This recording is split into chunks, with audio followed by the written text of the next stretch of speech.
وەڕێزان ئەو کاتتان باش هیوادارم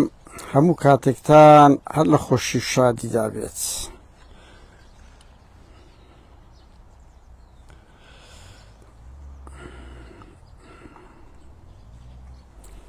ئێستا قسە و باز دەکەین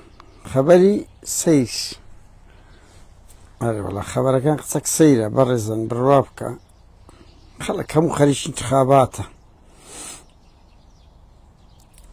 ئێمەش خەریکی پاڤڵ تاڵەبانی و کاندیدی پارتین کە بووینە ئێرە سەروێت لەعات. خێر بێن خەڵک هەموو خەریکی انتخاباتە. یاخوا بەخێر بێن. ئێستا قسە و باز دەکەین هاوڕێیان. خەبەری دڵخۆشکەرە. من پێم دڵخۆشکەرە لەبەر ئەوەی خاسن ئەوەی پاڤڵ تاڵەبانی هاوڕێیان ئەو دیزاینە لە چێ دیزاینیت کە لە چێ بۆیە لە ژوورۆ نام کرد تاریک سەرچاوی ئێمە هاوڕێیان ئێستا دەست پێ دەکەین بە قسە و باس لەسەر یەک پاڤڵ تاڵەبانی هەڕەشەی لێکرا کە ئەوە شتێکی دڵخۆشکەرە لە بۆ خەڵکی سلێمانی و دەڤەری سەوز کە دەیویست وەک جەلادێک خۆی بنوێنێ. دووش کۆمەڵێک کاندیدی پارتی سەر بە وەلایان لۆ ئێران ئەوە کردیە دەڤەری سەوز. حاکم نادر هەرچیتان دیت هاوڕێیان زۆر کەسەکی بێڕەوشتە. ئەوە سەرقافلەی ئەزیەتدانی شێروانیوان بوو. ئەوە سەرقافلەی گەندەڵیە، یعنی کۆمەڵک کاری زۆر بۆیە قسەک بە زمانی بریندارکەر ئیهانەم کردیە. هەندێک کەس پێویستە ئەگەنا من حەزم لەو زمانە نییە و دیتان ئەو زمانە پارتی و شێتەکان ئەو قسانە لەسەر و جێلاکی ئێمە نەکەن. ئەمەوانین ئەوە دەبینن فازڵ میرانی و میدیایەکێتی چ زمانێکی زبر بەرامبەر یەک بەکاردێنن، چ زمانێکی زبر بەرامبەر یەک بەکاردێنن. هاوڕێیان ئەو زمانە لە ناومە نییە، بڕوا بکەن ئەو زمانە لە ناومە نییە. هاوڕێیان بە ئەو قسەک ئەو گۆرانیشتان لۆ لێدەم زۆر ئەوەیە. ئێستا دەست پێ دەکەین لە تەچی وردە وردە خەبەر لێ پاخش دەکەین، دوای دێنە سەر ئەو خەبەرانەی کە باسم کرد کە هەڕەشەیەکە لە پاڤڵ چۆنە. هاوڕێیان ئەو گۆرانی تەعریبی هەولێرێ بڕوا بکە من دەیان جار دەمەوێ لە تەک وێنەیەک یان گۆرانیەک دابنێم دژی گەندەڵی دژی تیرۆر دژی تەعریب نییە. دەستخۆشی لە کاک شاهۆ عەوێزی دەکەم کە ئەو شتەی دروست کردیە، یعنی کاندیدی هەڵوێستیشە کاندیدی هەڵوێستیشە دەستخۆش زۆر گرنگە. بەداخەوە 35 ساڵە دوو هونەرمەندیە دوو سرود قۆناغی گۆڕان هەندێک هەبوو بەس ئێستا نییە. زۆر گرنگە هونەرمەندانیش ئەوە بکەن. بەرهەڵ هاوڕێیان بێمە سەر ئەو هەندێک خاڵی ئەوە بکەم. یەک قوبات بەلەوەی ئەو مقەدیمە قوبات بەلەوەی یعنی ئەو جارێ فەشەڵشی گەورەی لە هەولێر هێناوە، هیچ نەزاعەتی پێ نەهات، هیچ پێ نەبوو. هێچێتی لە باڵەکاتی توش شکستەی گەورە بووە. ئەو کات پارتیش لە کەرکووک فەشەڵشی زۆر گەورەی هینە لەناوەخۆیان دیتان هەموو تێکدری بەربوون و لە ئاخیری هیوە ئەحمەد مستەفا دوێنێ تووشی جەڵتە بوو. بڕوا گەلێک زوو پێیان گوتین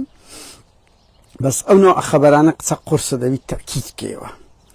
ئێستا لە خستخانەی ژینی تایبەت چیتەوە ماڵەوە وەزعی زۆر خەتەر نییە، بەڵام ئیتر لە عەژمەتان ئەوە بکوژی شەید سۆران قوربانیانی عەفدەی شوبات و دەیان تاوانت کردە بۆ پاراستن کردیە. ئاوا هیوە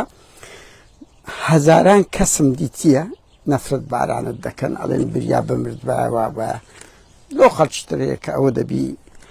دڵخۆش دەبن پێی.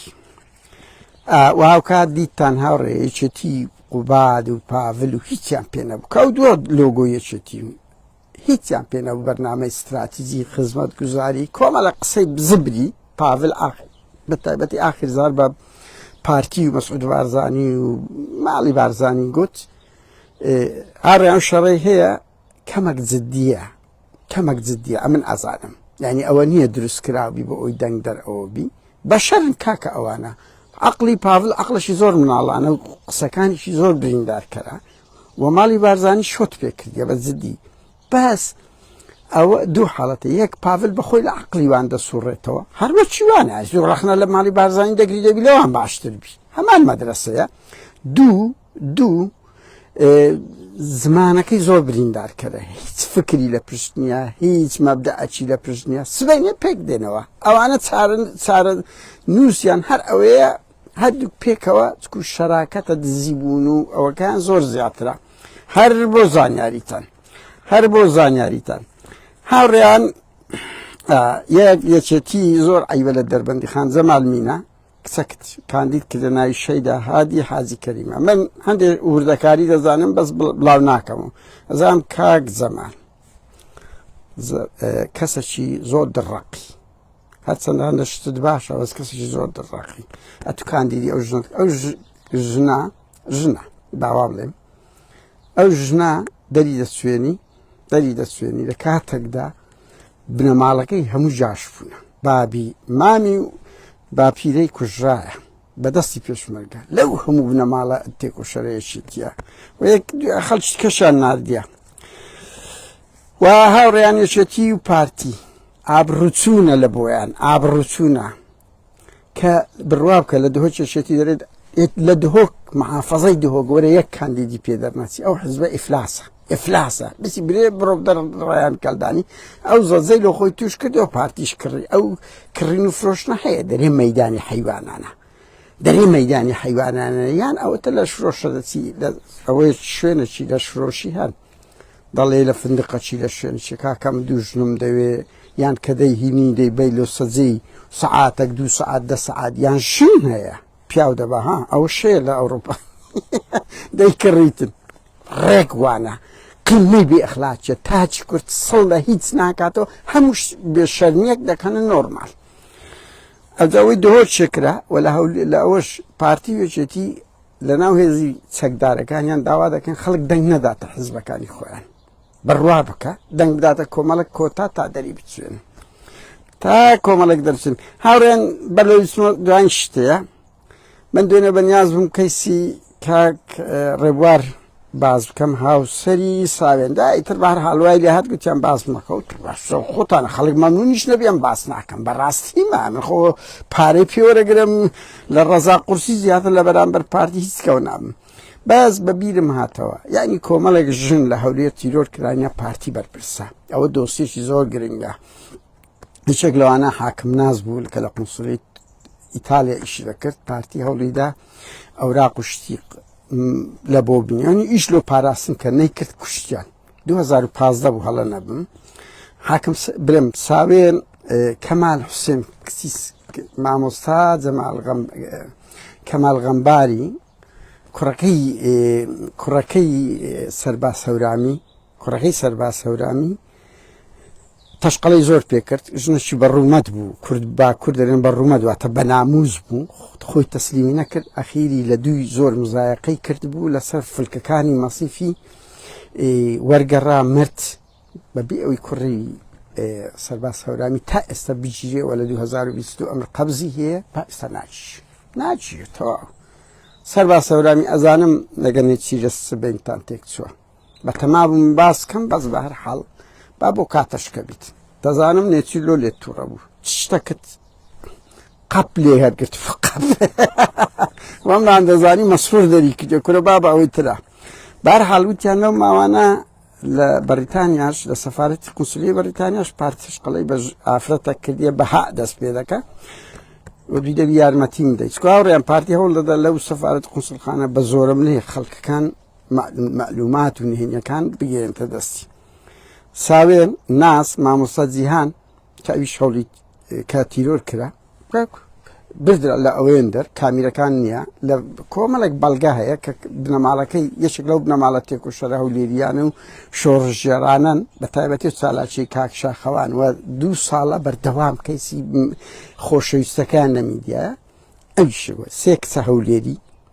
بە دەستی پارتی تیرۆر کران هاوکات شایان عەلی عەسکەریش بەویستانە لە ناو هەولێرێ قیادەی خۆپیشاندانی دەکرد چەند ئەزیەتیاندا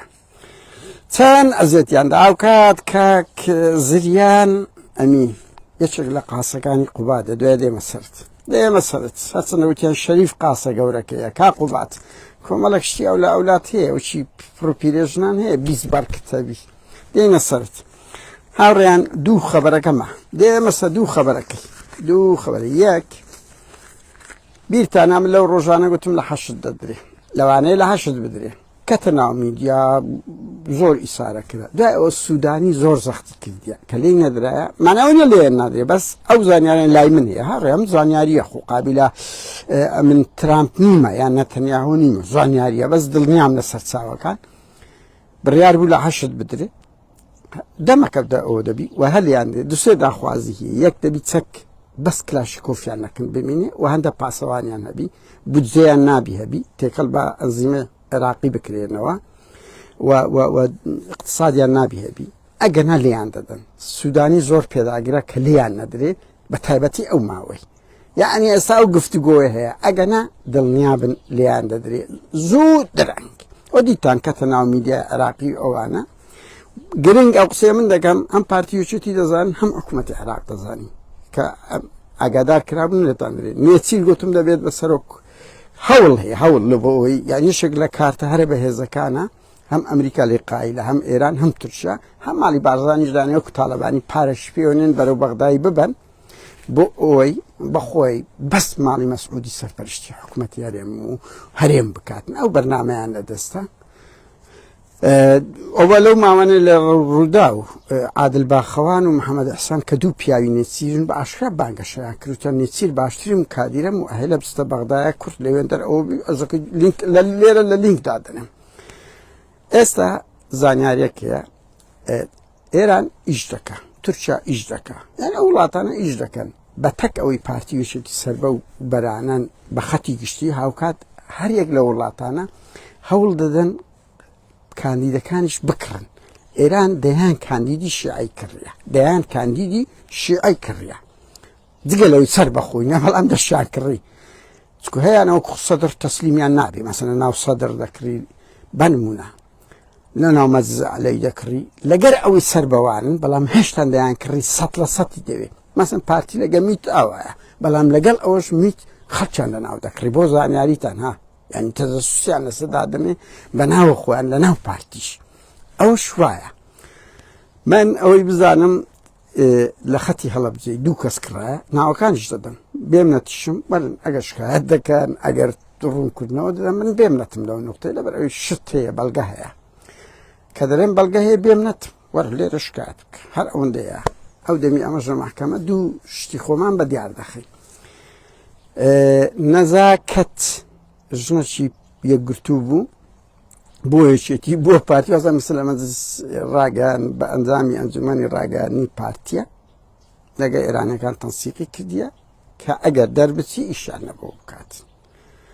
هاوکات حاکم فاروقیش ئەو دوو هەردووچیان لە خەتی هەڵەبجەن یعنی ئەو بە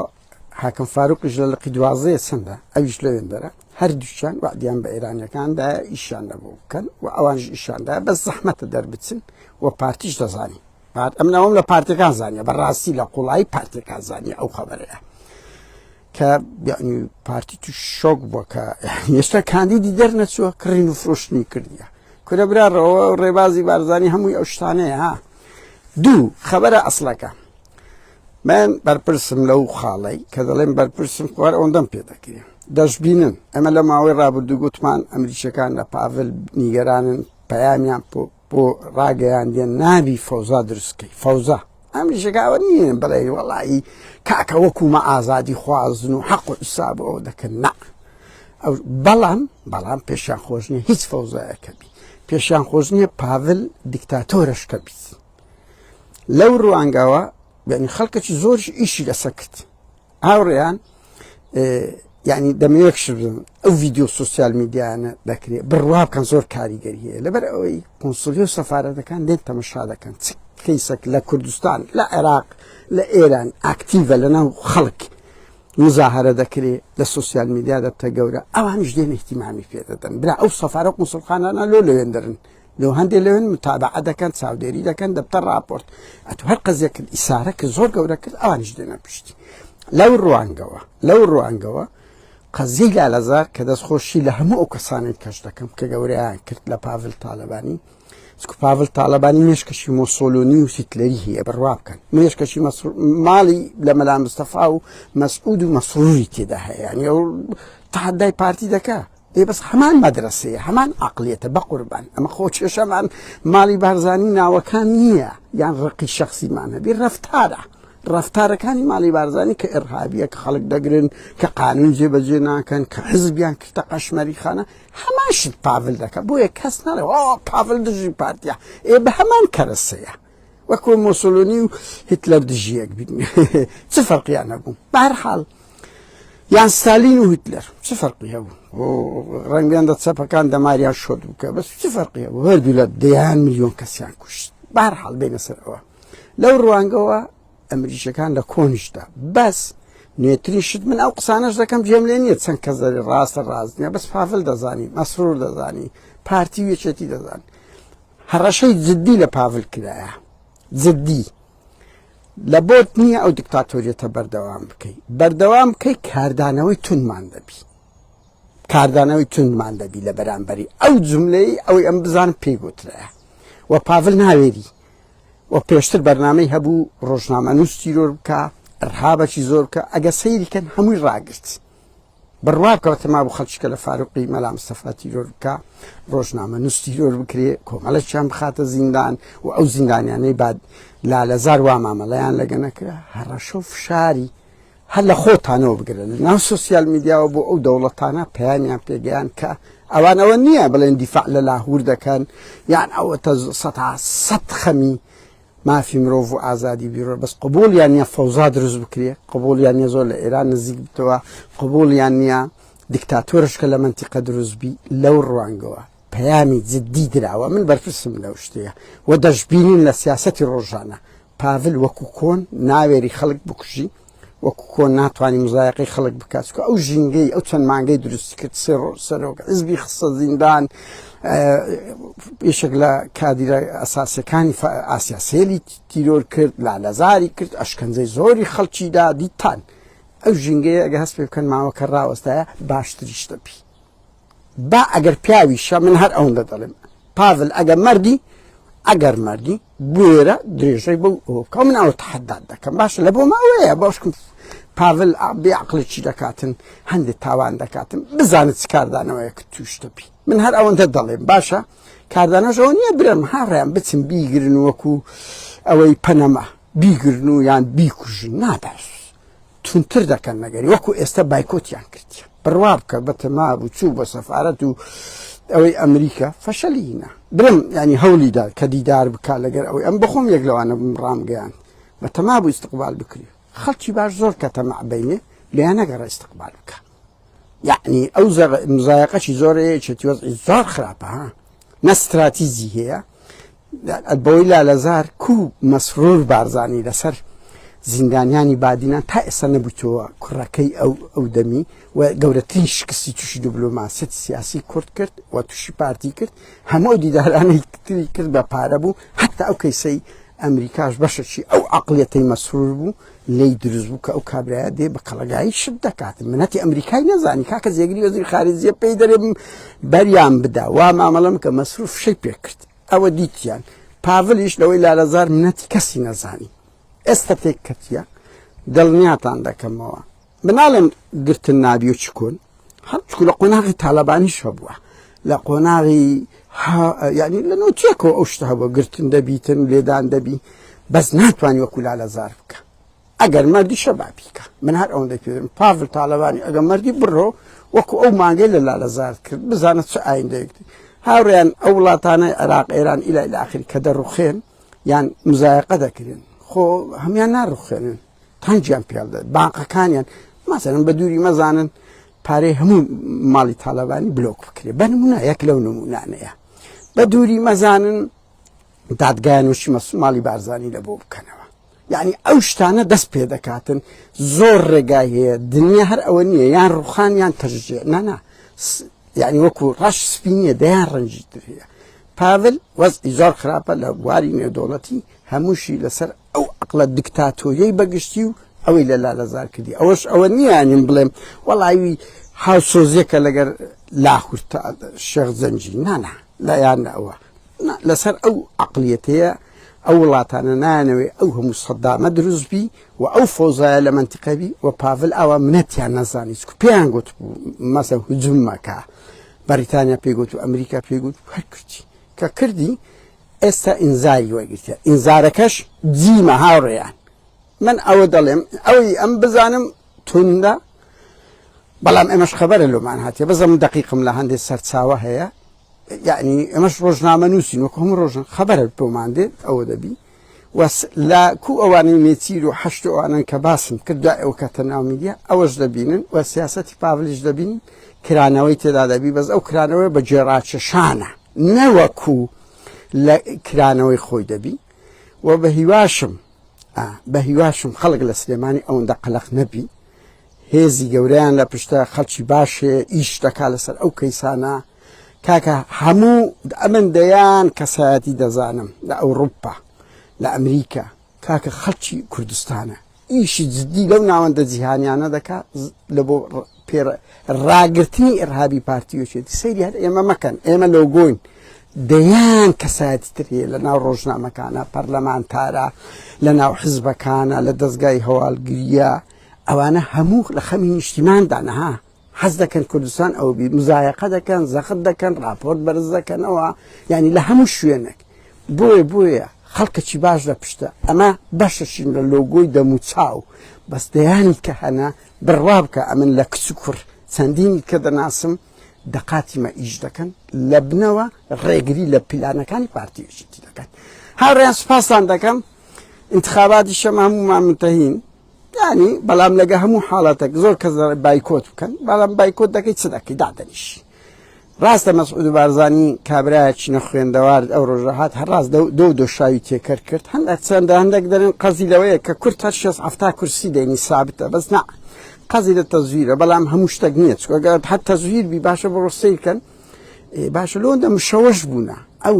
هەموو مزایقە بڕوا بکەن هاوڕێیان یعنی نەک چەکدارەکان بنەماڵەکانیشان من بەڵگەم لە دەستە بەڵگە لەنا ئەو مۆبیلەیە بەس ناتوانم بڵێم زەختیان لێ دەکەن دەی بە بنەماڵەشەوە بچن مشکل ئەوە نییە هیچباری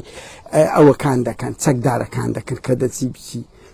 بنەماڵەکانیشان خزم و کەسوکارەکانیشان دەبی بنێرن ئەو قیمەی بێئەخلاقیە کاکە ئەوانە حزبی مفلسن ئەگەنا لەوە دەکەن بەڵام لەگەڵ هەموو ئەوەش ئەوە نییە چکو هەموو جار ئەگەر سیرکەی پارتیۆچێتی پێیان خۆشە هەردوو لە 70 کورسی بیرن بەس لۆ ناتوانن مەسەلەن لۆ خەچتکە دەدەچی دیارە هەناسەدانەکەیە دوو بەدیلی بایکۆت یعنی چییە دەچی دادەنیش ئەمەش دەزانین هەموو جارێک چ بوو بەس ئەوە نەچوی چ دەکەی بۆیە بە هیوان بڕۆن کۆمەڵێک کۆڕێ لە هەولێرێ کاک ڕائەت یعنی یەکێک لە سەربازەکانی تەوتین و خەڵک بووە کە لەگە ئەو برادرانی ستاندەر بڵێم چیتر ئەحمەدی حازی ڕەشید کە تەبەرغەزەبی پارتی بەرپرسی ڕقەمێکی یەکگرت و کوڕەشی باشە ئوسامە یعنی ئەمناوانە کەس بڕوا بکە بەس دەیان بینم هەندێک کەس باشە ئیسلامیەک دەچی لە ناو کۆمەڵ بڕۆم دەنە ئەحمەد ڕەشیدی لە ناو یەکگرت و دەنە ئەو ئوسامەی لە هەولێرێ لە ناو خەڵکی سەربەخۆی ئەوەی هەولێرێ هونەر کۆڕی هەیە ڕائەت هەیە بەجددی ئەو دەنگانە پێویستی بەوەی هەیە تەشجیع بکرێن هان بدرێن هاوکات تا غالب لە سلێمانی پارتیۆچێتی یعنی لە دوینێ دەرنەچیتن چکو ڕقیان لەو ئینسانانەیە هاوڕێیان سوپاسان دەکەم من هەر